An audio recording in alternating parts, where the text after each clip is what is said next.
আর একজনের বউ তোমার খোঁজ নেওয়ার কি দরকার? বাবির খাদেম, দুনিয়ায় কোনো কাজ নাই তো। কোন বেটির স্বামী মরছে, কোন বেটির স্বামী বিদেশ আছে, বাবির কিছু লাগলি কইয়েন। এ বহু আগের ইতিহাস, এরা আজকের না। আল্লাহর নবী বলেছেন লা তাদখুলুল মুগীবাত। এই শোনো, যে সমস্ত নারীদের স্বামী দূরে থাকে, দূরে থাকার উদ্দেশ্য হলো স্বামী ইনকামের জন্য কোথাও গিয়েছে, অথবা স্বামী মারা গিয়েছে, অথবা এখনো বিবাহ হয়নি। লা তাদখুলুল মুগীবাত, এই যাদের থেকে স্বামী দূরে আছে, তোমরা পুরুষ যারা, তাদের সাথে বেশি গল্প করো না, তাদের সাথে বেশি গল্প করো না। তিরমিজির আরেকটা হাদিসের বর্ণনা, নবী বলেন ওয়ালা তুকসিরিল কাওয়ারির ফাইন্নাহু আকরাবু মিনাল কুলুব। এই যারা তোমরা পুরুষ যারা আছো, বাহিরের নারীদের সাথে নরম ভাষায় কথা বলিও না। আপনি এইটা মনে করেন না শুধু কথার মহিলারাই কন্ট্রোল করবে, পুরুষরা করবে না, বিষয়টা এমন না। আল্লাহ পর্দার আরেক আয়াত নাযিল করতে গিয়ে বলেছেন, হে নবী ওয়াকুল্লিল মুমিনাত ইয়াগুদুদনা মিন আবসারিহিন্না ওয়াকুল্লিল মুমিনিন ইয়াগুদ্দু মিন আবসারিহিম। আল্লাহ আর আয়াত নাযিল করে বলেন, ও নবী, আপনি পৃথিবীর মুসলমান নারীদেরকে বলেন, এরা যখন কোন পরপুরুষের সাথে কথা বলে, তারা যেন চক্ষুকে নত করে কথা বলে, প্রয়োজনীয় অতিরিক্ত কথা না বলে। এই আয়াতের পরবর্তী শব্দে বলেন, হে নবী, আপনি আপনার উম্মত পুরুষদেরকে বলেন, এরা যখন রাস্তায় চলে, নিজেরা যেন নিজেদের মাথাকে নত করে রাখে। এক হাতে তালি বাজে না, ভালো একা একা হওয়া যায় না।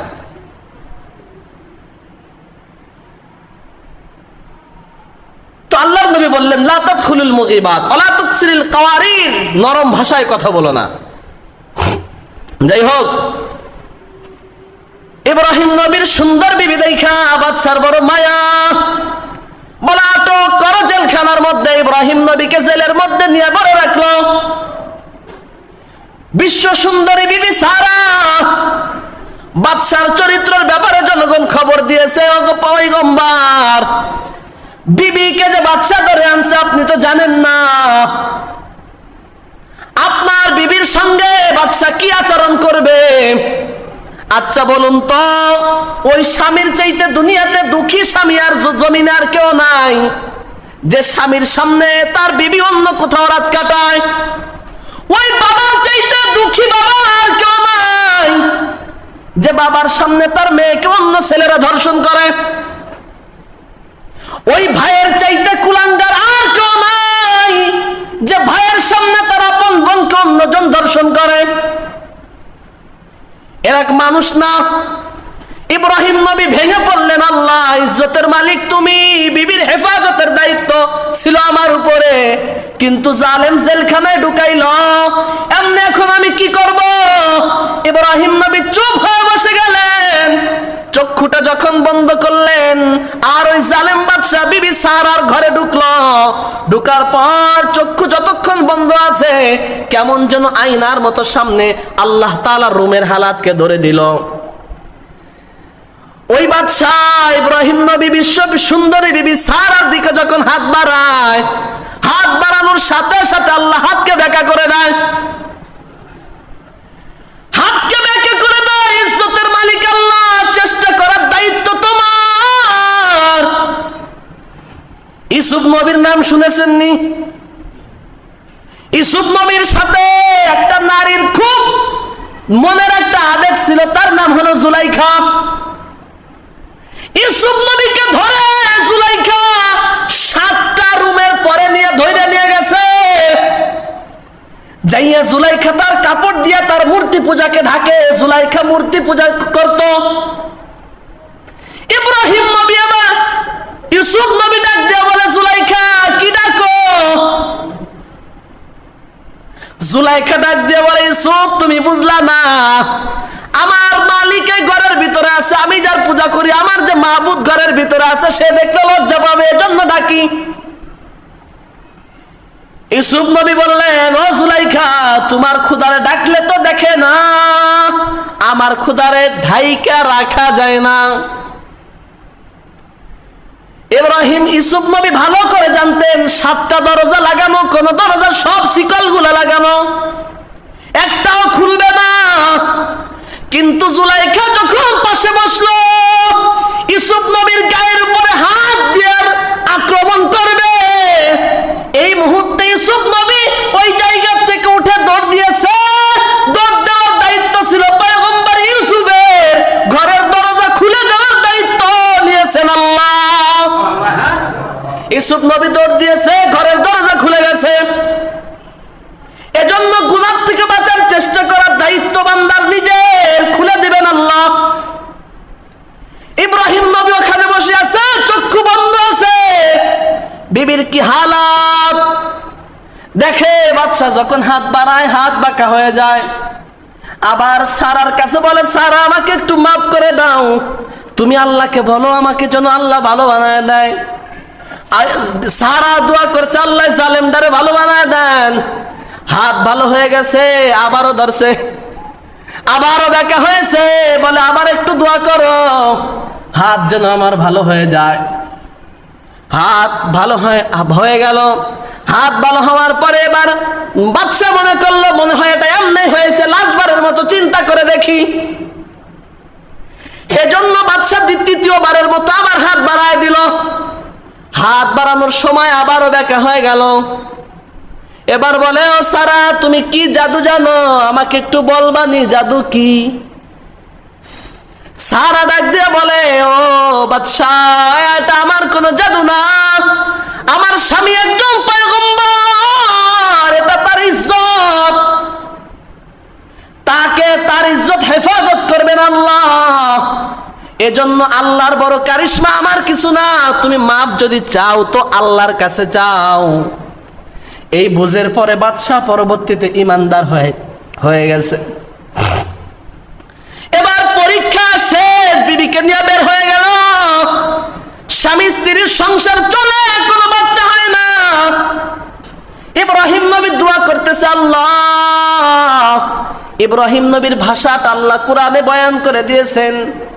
সন্তান হওয়ার আগে 40 বছর পর্যন্ত দোয়া করছে, একদিন 2 দিন না। আমি আপনি তো একদিন 2 দিন দোয়া করার পরে কবুল হয় না তো বাদ। ইব্রাহিম নবী দোয়া করে, আল্লাহ আমার পরে আমার ভাগিনা ভাতিজা লূত বিয়ে করছে, তার সন্তান হলো, আশপাশের বন্ধু বান্ধব সবার সন্তান হলো, আমার নাই, আল্লাহ তুমি একটা দাও। একদিন 2 দিন না, 40 বছর পর্যন্ত দোয়া করছে। কেমন সন্তান? ইব্রাহিম নবী আল্লাহর কাছে দোয়া করে, আল্লাহ আমাকে একটা নেককার সন্তান দাও, নেককার সন্তান দাও। এজন্য ইব্রাহিম নবী যদি নেককার সন্তান আল্লাহর কাছে চায়, আমার আপনারও চাওয়া দরকার। নিজের সন্তানের জন্য নিজে দোয়া করবেন তো কবুল হবে। আল্লাহর রাসূল বলেন, লা হিজাবা বাইনা দাওয়াতিজ জালিম ওয়াল মাজলুম ওয়াল ওয়ালিদি আলাল ওয়ালিদ। জালেম যদি মাজলুমের জন্য দোয়া করে, জালেম যদি মাজলুমের বিরুদ্ধে দোয়া করে, আল্লাহ কবুল করে নাই, ফেরত দেয় না। মা বাবা যদি সন্তানের জন্য দোয়া করে, আল্লাহ ফেরত দেয় না, কবুল করে নাই। এজন্য ইব্রাহিম নবী দোয়া করলেন, আল্লাহ একটা নেককার সন্তান দেন। যার ঘরে সন্তান নাই, ওর বোঝে তার সন্তানের কি মায়া। একদিন 2 দিন 3 দিন না, 40টা বছর পর্যন্ত দোয়া করলো। ইব্রাহিম নবীর বয়স যখন 80 বছর হলো, সন্তান নাই। বিবি সারা আমার স্বামীকে ডাক দিয়ে বলে, ইব্রাহিম আমার গর্ভে বোধহয় তোমার আর কোনো বাচ্চা হবে না, কাজ করো, আমগো ঘরে একটা দাসী আছে, আমার একটা কাজের মেয়ে আছে, এই মেয়েটাকে তোমার সাথে বিয়া দিয়া দেই, দেখো দেখি কেমন হয়। যদি আল্লাহ একটা বাচ্চা কাচ্চা দেয়, হয়তো এর পরবর্তীতে আমাদের জীবন দশায় কোনো একটা বংশধারা দুনিয়াতে জারি থাকবে। ইব্রাহিম নবী রাজি হয়ে গেলেন। রাজি হওয়ার পরে বিবি হাজেরার সাথে বিয়া হইল। হাজেরার সাথে বিয়ে হওয়ার পর 80 বছর বয়সে আল্লাহ তাআলা একটা পুত্র সন্তান দান করলেন। মনের ভিতরে বড় খুশি। এজন্য দেখবেন যার সন্তান নাই ওকে মানুষ খুঁটা দেয়, যার বয়স বেশি হয়েছে বিয়ে করতে পারে না ওকেও মানুষ খুঁটা দেয়, যার ঘরের ভিতরে কয়েকটা মেয়ে বাচ্চা আছে, দিলটা বড় নরম থাকে, ওকেও মানুষ খুঁটা দেয়। এই খুঁটা আজকের থেকে না, মক্কায় তো নবীরে দিয়েছে। টেনশনের কোনো কারণ নাই। নবী আমার বলেন, মান কুন্না লাহু সালাসা বানাতিন ওয়া আদাবাহুন্না ওয়া আহসানাহুন্না বাওয়াল্লাহু মাকামা ফিল জান্নাহ। নবী বলেন, যার ঘরের ভিতরে দুইটা কন্যা সন্তান হবে, এদেরকে আদব শিক্ষা দিবে, এদেরকে দ্বীন শিক্ষা দিবে, এদেরকে বিয়ে করাই দিবে, আল্লাহ তাআলা তার জন্য জান্নাতের মাঝখানে একটা ঘর বানাবে। নবীরও খুঁটা দিয়েছে, যার কারণে সূরা কাউসার নাজিল হয়েছে। নবীর তিনটা পুত্র সন্তান ছিল, কাসেম, তাহের, ইব্রাহিম, তাদের নাম ছিল এই তিন সন্তান। তিনটা সন্তান নবীর দশায় চোখের সামনে মারা গেল। কাফেররা বলা বলি করলো, দেখছো নি মুহাম্মদ নবী, তার পুলাগুলো মারা গেছে, মুহাম্মদকে দুনিয়াতে স্মরণ করার মতো কেউ থাকবে না, ওর বংশ শেষ। আল্লাহ তাআলা বললেন, ও পয়গম্বর টেনশন করিয়েন না, হেফাজত করব আমি আল্লাহ। আপনার বংশের উপরে দুরূদ পড়ার জন্য গোটা উম্মত পাগল হয়ে থাকবে। ইব্রাহিম নবী এবার বৃদ্ধ বয়সের সন্তান, বড় মায়া, বড় মায়া।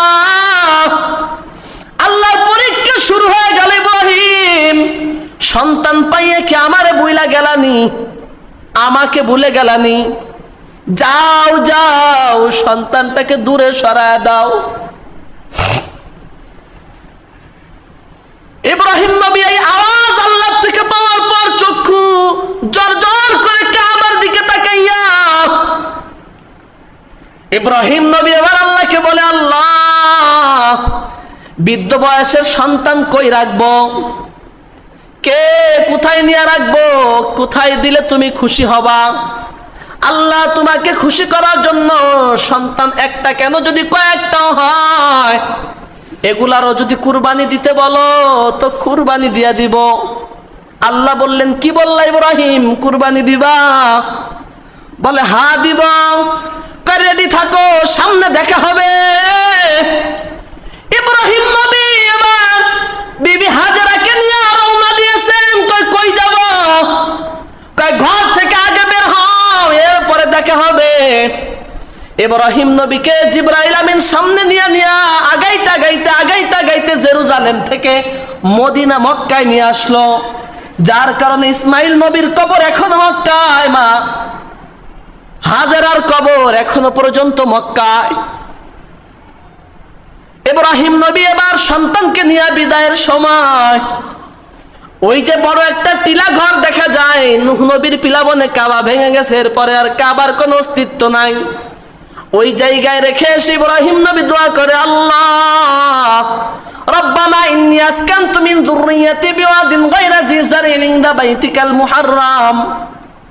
ও আল্লাহ, তুমি রেখে যাইতে বললা, আমার বিবি এবং সন্তানকে রেখে গেলাম যেখানে পানিও নাই, বাতাসও নাই, মানুষও নাই। এরা কি খাবে, এরা কি করবে? যারা প্রবাসে গেছেন, বাংলাদেশ থেকে যখন বিমানে ওঠেন, মনের হালাতটা কেমন?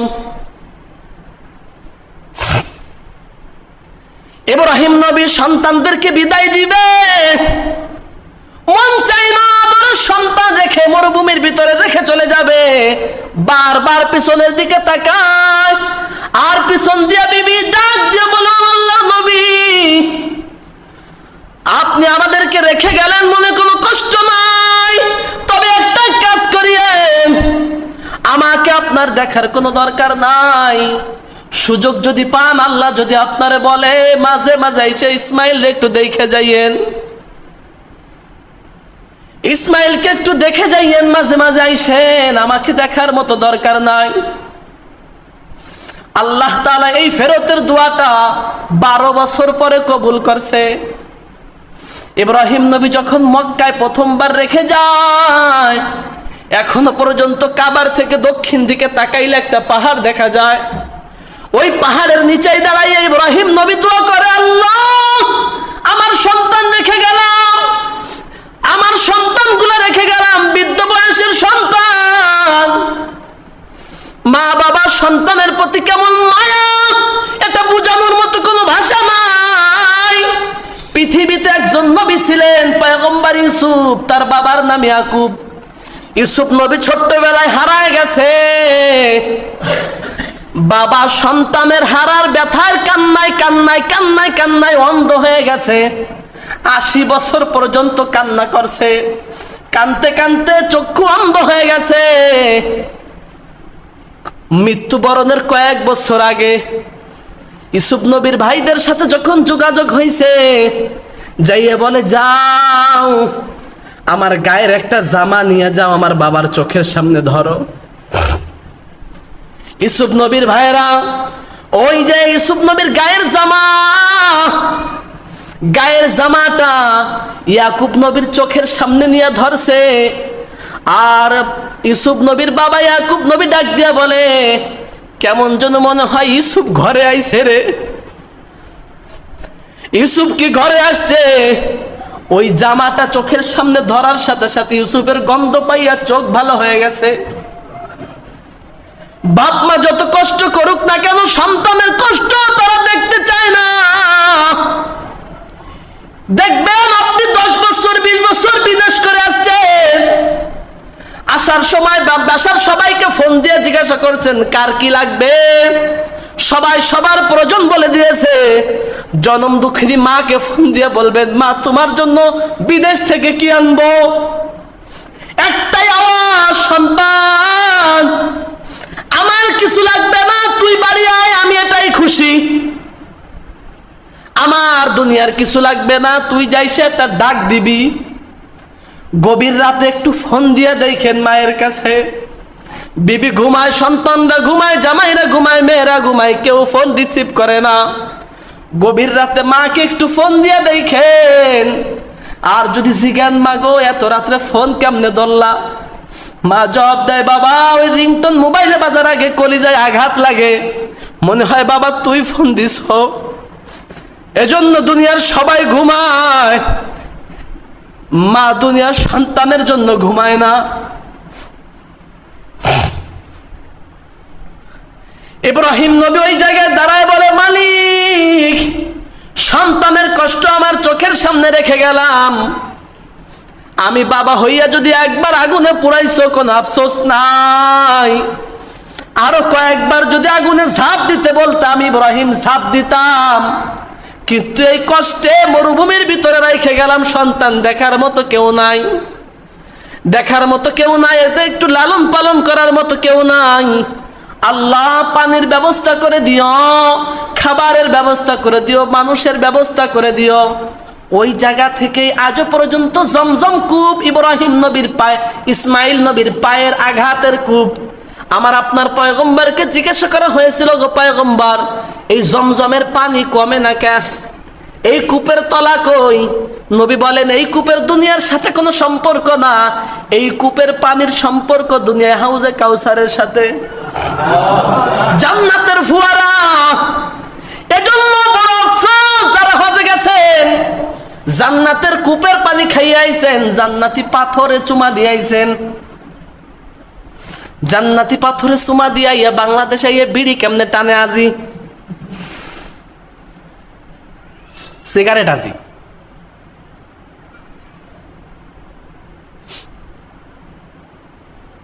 ইব্রাহিম নবী ওইখানে থেকে যখন ফিরে যায় 12 বছর পরে দোয়া কবুল হইল, আসলো, আইসা ডাক দিছে, ইসমাইল বাড়ি আসুনি?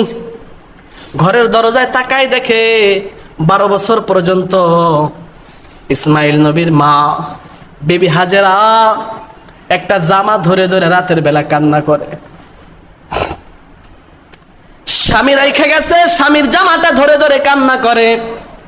ইসমাইল নবী ডাক দিয়া বলে, মা গো ঘরের যেমন একটা জামা ঝুলানো আছে, ওই রকম একটা জামা গায়ে দিয়া লোক ঘরের দরজায় ডাক দিছে। কয়, চিনো না রে সন্তান, ওইটাই বদাই তোর বাবা।